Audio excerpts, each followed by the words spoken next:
Double murder rocks Westmoreland. Hi again and welcome. This is Links 007 TV News Report, and we'll be right back with the full details to come. Welcome to Links 007 TV News Report, providing you with the best in local and international news updates.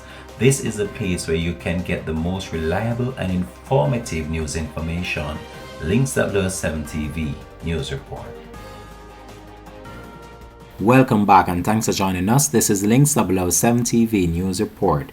Detectives from the Area 1 Investigation Division, the MID, are probing the circumstances surrounding the death of two men in Big Lane, Westmoreland on Saturday. It is the latest of a series of deadly gun attacks in the parish, which has again been rocked by extreme violence in the midst. The deceased from Saturday's incidents have so far been identified as 37-year-old Henry Thompson of Big Lane and 24-year-old Jamari Fenton of Egypt Gardens, also in Westmoreland. Reports are that at around 10 a.m., residents heard explosion and alerted the police.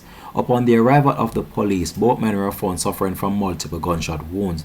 The men were taken to the Savamar Public General Hospital, where they both succumbed to their injuries.